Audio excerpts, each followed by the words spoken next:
ओम श्री साईनाथाय नमः। ओम साई राम। श्री साई सच्चरित्र अध्याय 31। मुक्तिदान।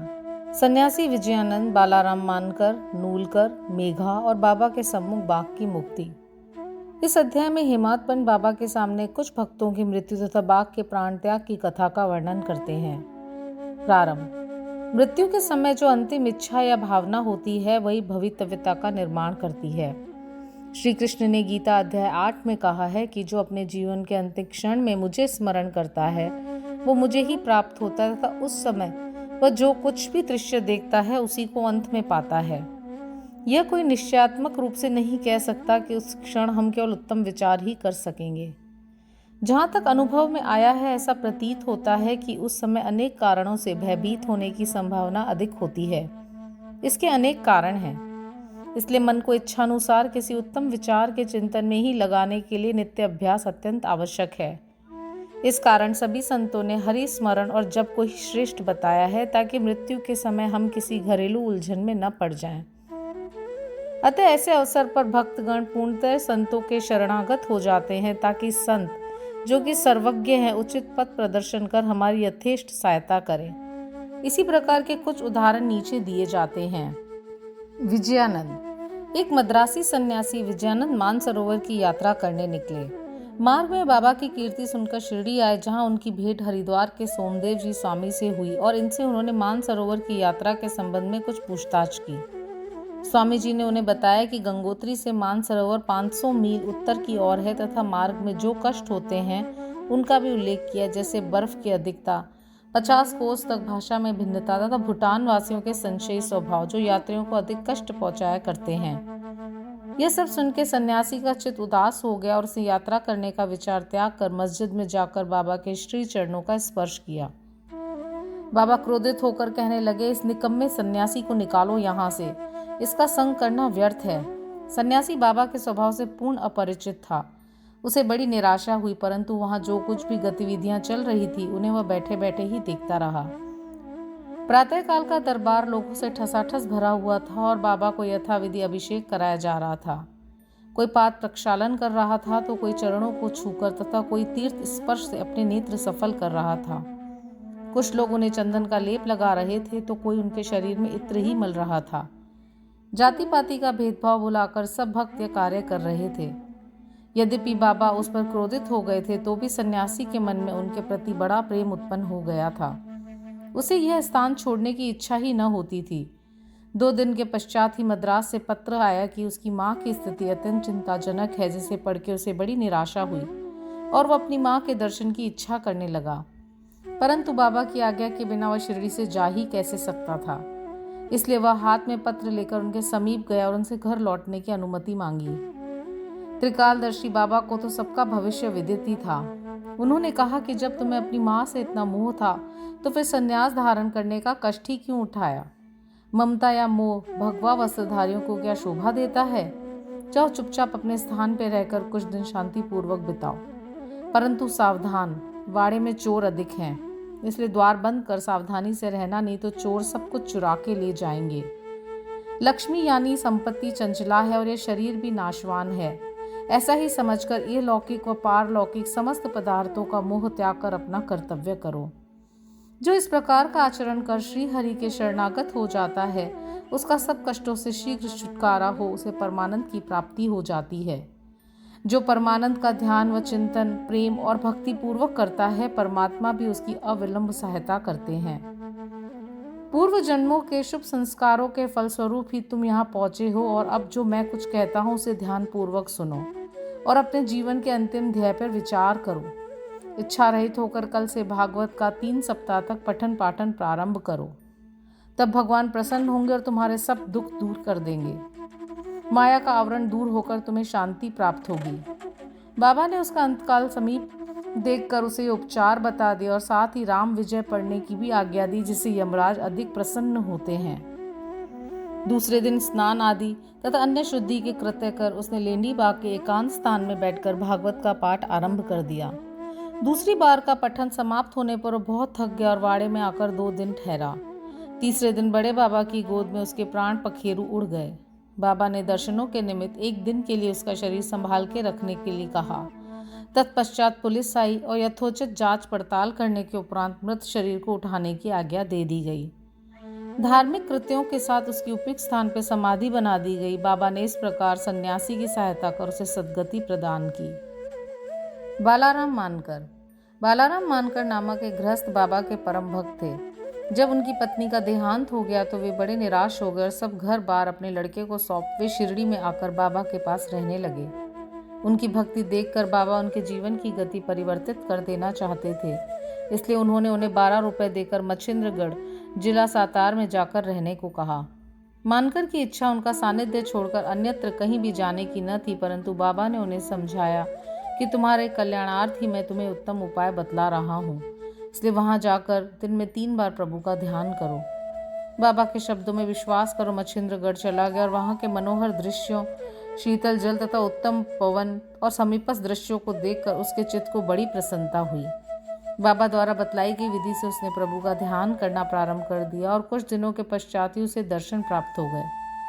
बहुधा भक्तों को समाधि या तुतरीयावस्था में ही दर्शन होते हैं, परंतु मानकर जब तुतरीयावस्था से प्राकृतावस्था में आया तभी उसे दर्शन हुए।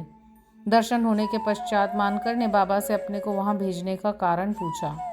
बाबा ने कहा, शिरडी में तुम्हारे मन में नाना प्रकार के संकल्प विकल्प उठने लगे थे, इसी कारण मैंने तुम्हें यहाँ भेजा कि तुम्हारे चंचल मन को शांति प्राप्त हो। तुम्हारी धारणा थी कि मैं शिरडी में ही विद्यमान हूँ और 3.5 हाथ के इस पंच तत्व के पुतले के अतिरिक्त कुछ नहीं हूँ, परंतु अब तुम मुझे देखकर ये धारणा बना लो कि जो तुम्हारे सामने शिरडी में उपस्थित थे और जिसके तुमने अभी दर्शन किए वह दोनों अभिन्न हैं या नहीं। मानकर वह स्थान छोड़कर अपने निवास स्थान बांद्रा को रवाना हो गया। वह पूना से दादर रेल द्वारा जाना चाहता था, परंतु जब वह टिकट घर पर पहुंचा तो अधिक भीड़ होने के कारण टिकट खरीद न सका। इतने में एक देहाती जिसके कंधे पे कंबल पड़ाता था, शरीर पर केवल एक लंगोटी के अतिरिक्त कुछ नहीं था, वहां आया और मानकर से पूछने लगा कि आप कहाँ जा रहे हैं। मानकर ने उत्तर दिया कि मैं दादर जा रहा हूँ। तब वह कहने लगा कि मेरा दादर का टिकट आप ले लीजिए, क्योंकि मुझे यहाँ एक आवश्यक कार्य आ जाने के कारण मेरा जाना आज न हो सकेगा। मानकर को टिकट पाकर बड़ी प्रसन्नता हुई और अपनी जेब से वे पैसे निकालने लगे। इतने में ही टिकट देने वाला आदमी भीड़ में कहीं अदृश्य हो गया।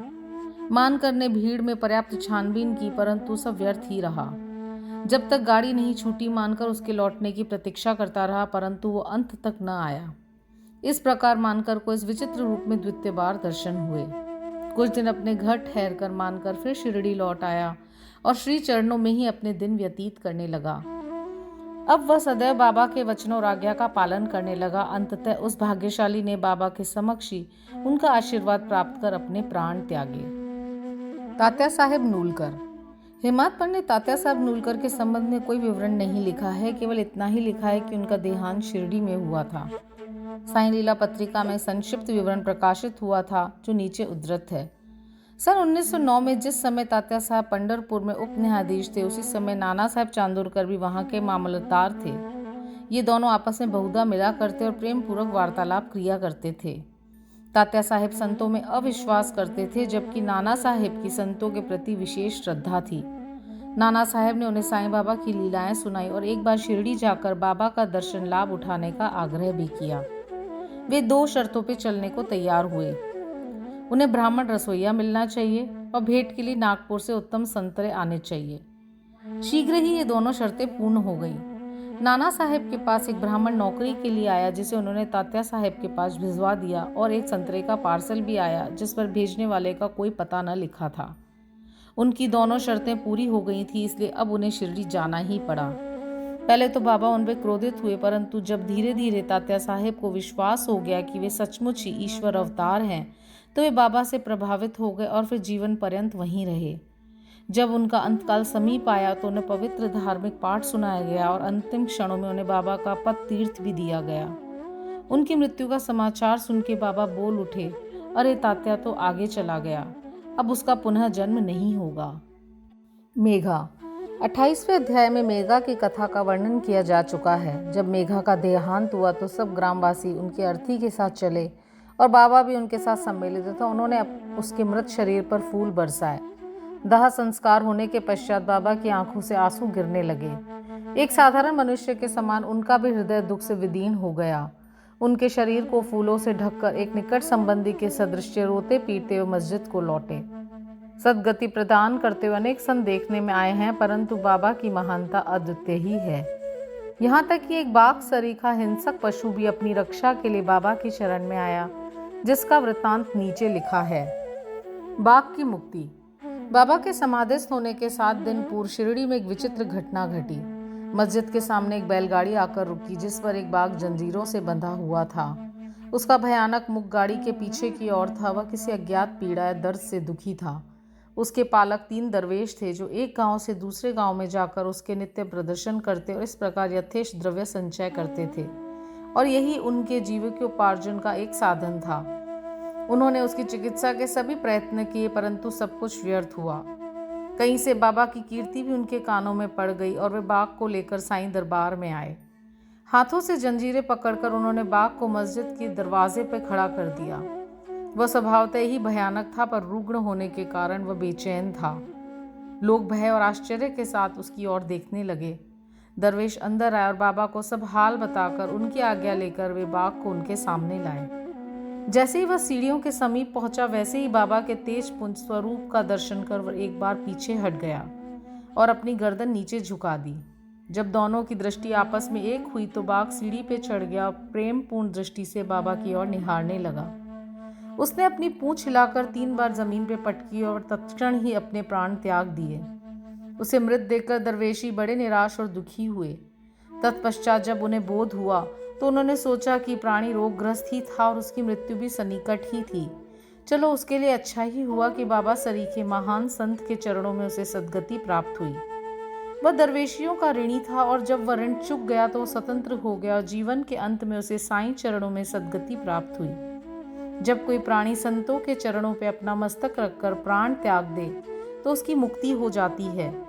पूर्व जन्मों के शुभ संस्कारों के अभाव में ऐसा सुखद अंत प्राप्त होना कैसे संभव है।